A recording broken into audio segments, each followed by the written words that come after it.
We saw in the last discussion that market forces, or by the way, these are sometimes called market drivers. Market forces really are forces. They have a direction and a magnitude. In the context of market research, they're statistical tendencies.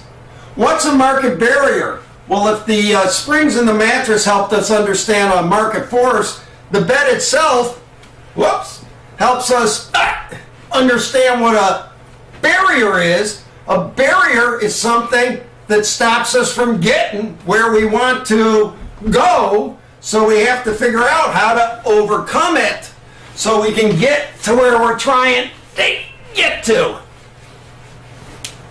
What's an example of a market barrier?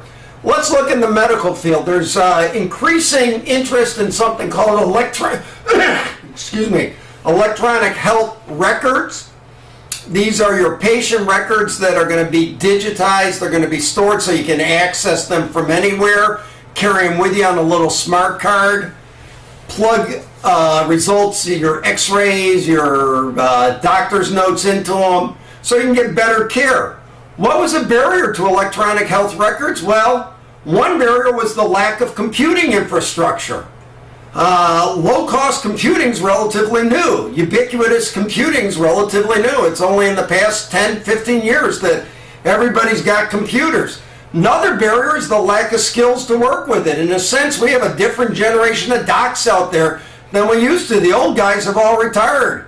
Now we got guys and women both, and they're all computer literate, so they're not freaked out by storing things on electronic records.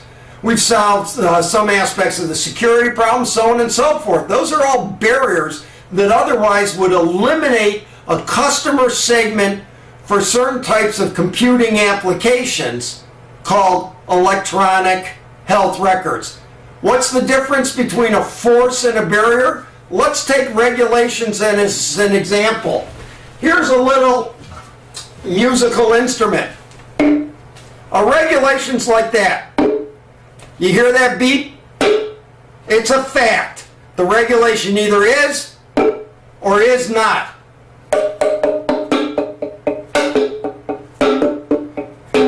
Hear the difference in how loud it is? That's force.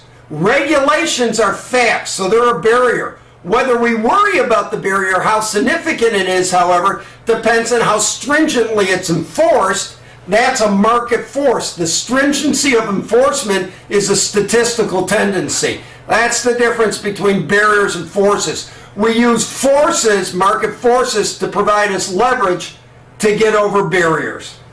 Talk to you soon.